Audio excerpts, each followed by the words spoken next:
The chapter is laws of motion, and in this chapter, the next part will be discussed regarding the pulley and the problem related to the pulley, right? In previous sections and in previous part, we have discussed about the free body diagram and application of Newton's second law, about the different forces like normal reaction, tension in the string, and now in this section we are discussed about the pulley and the problem related with the pulley, right? Now the first question which will arise, what is pulley?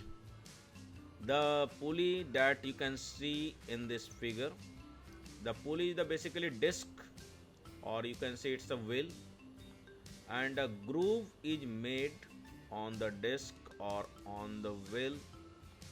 On this groove, a string will pass through.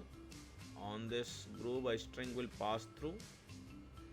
The one end of the string will be connected to the block, and another end of the string will be connected to the person who can lift this block, or to the external agent, right?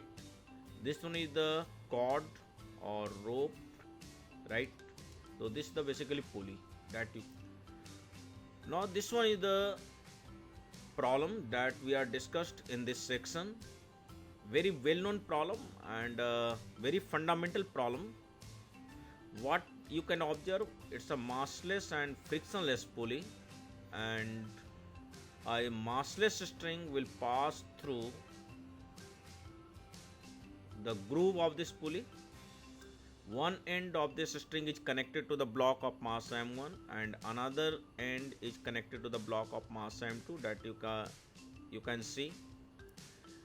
The string is massless, that means the string has negligible mass, right?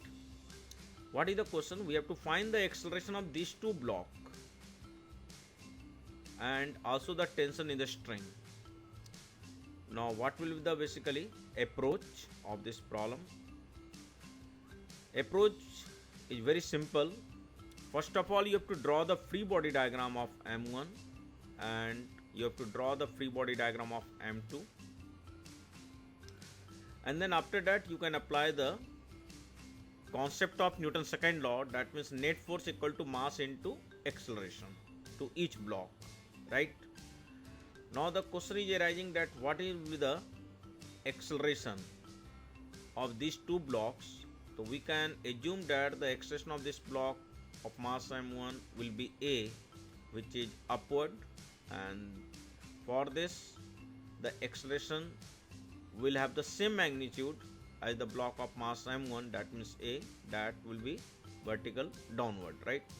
As the block of mass m2 is greater than m1, hence m2 will go down with acceleration a and m1 will move up with acceleration a. Now a question can arise in your mind that why the magnitude of acceleration of both blocks will be the same. It can be explained using the concept of constraint relation. You can see that if the block of mass m2 will move down by some distance, then during the same time m1 will move up by the same distance, because these two masses are connected with the same string, right? This one is a single string, and using this single string we have connected these two blocks, right?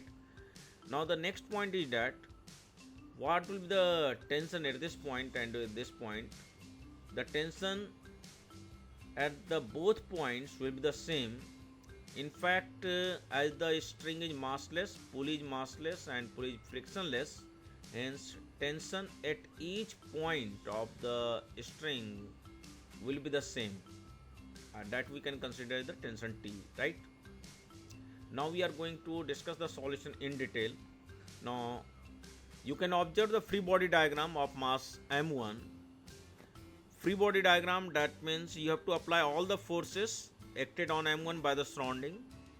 For m1 there are two surroundings. One is the earth that will apply a force of m1g vertical downward. Another one is a string to this block, and the string will pull this block upward with the tension T, right? Now as we can see that this block is accelerating upward with some acceleration a. Now take upward direction as the positive for this block, hence what will the net force? T minus m1g.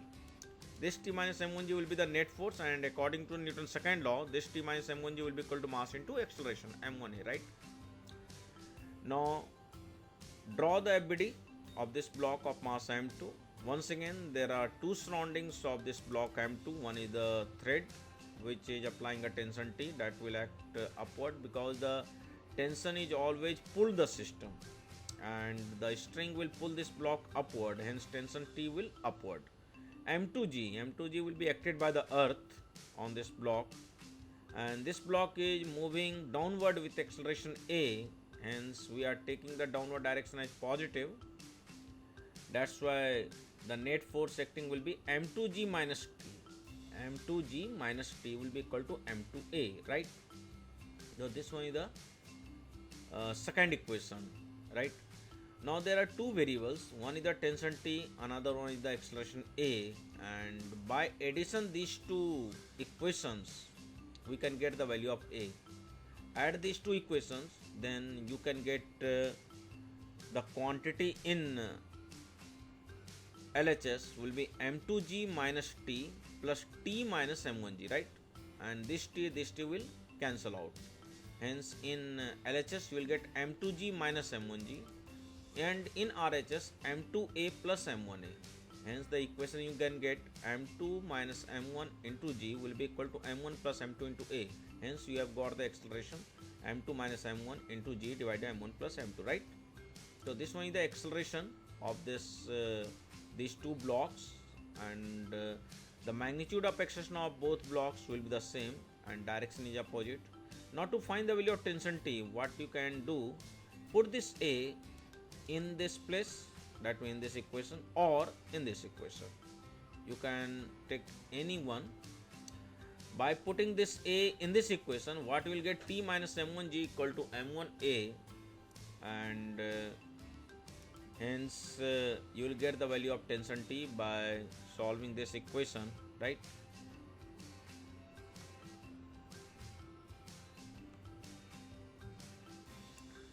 Now we are going to calculate the value of tension T. As we have discussed that this value of A that you have got, you can place it here.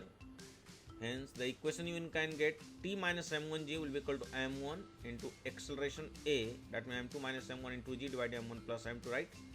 Now to calculate the value of T, what you can do, this quantity will go this way, that means to RHS, hence tension T will become this quantity plus m1g. Now apply very basic operations, and then after that you can get the value of this T equal to 2m1 m2g upon m1 plus m2. This way we have got the tension T in the string, right? This one is the very basic problems, and very important problem.